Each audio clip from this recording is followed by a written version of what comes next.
Қайырлы күн достар, сіздермен Айдана, менің каналыма қош келдіңіздер. Бүгін сүттен өте дәмді, оңай жасалатын тәттінің түрін жасайтын боламыз. Алдымен менің каналыма тіркеліп, осы видеоны соңына дейін қараңыздар.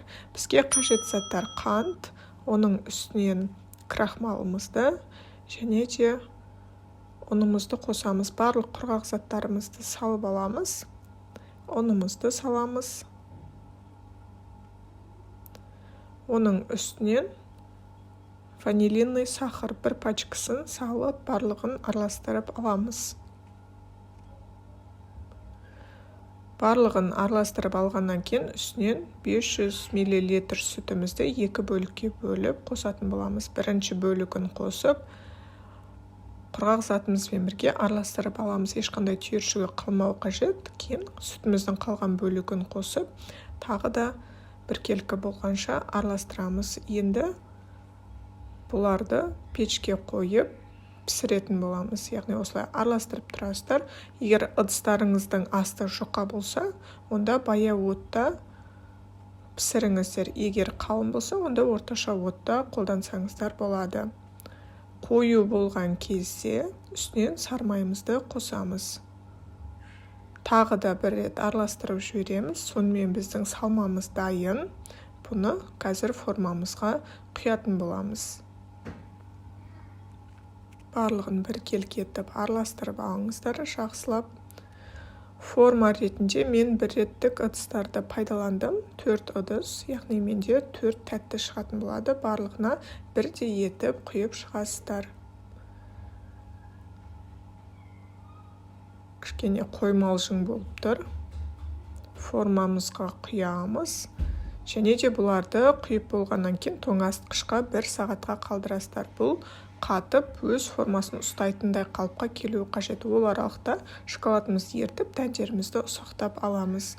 Міне 1 сағат өтті. Енді формамыздан босатамыз. Қайшының көмегімен қиып аламыз және де ақырын жыртып формамыздан босатамыз. Бұл жерде байқаңыздар, себебі тәттіміздің формасы бұзылып кетуі мүмкін. Формамыздан ақырын аламыз. Алып болғаннан кейін дәнге осылай аунатып, шетінің бәріне біркелкі дәндерді қойып шығамыз. Және де дәл осы әдісті 4-еуіне де бірдей етіп қайталайтын боламыз. Қалған бөліктерінде де ақырын қиып формасынан босатып, дәндерге аунатып қоятын боламыз.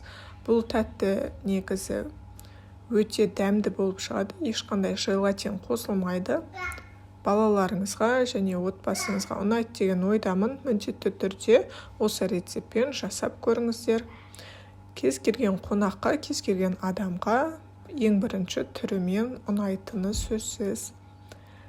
Қалған бөліктерінде осылай жасап аламыз. Енді бетіне шоколад жағып шығамыз. Шоколадтың кез келген түрін қолдансаңыздар болады. Ең бастысы ішінде ештеңе жоқ түрін ертіп, осылай құйып шығасыздар. Кейін дөңгелек етіп, жағып шығамыз барлық жеріне біркелкі етіп.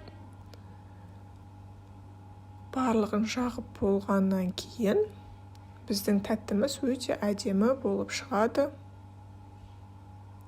Міне осымен біздің тәттілеріміз дайын. Ең соңғы штрих ол кокосовая стружка. Негізі бетін қалауларыңызша сәндесеңіздер болады. Мен осындай кокосовая стружка қолдандым.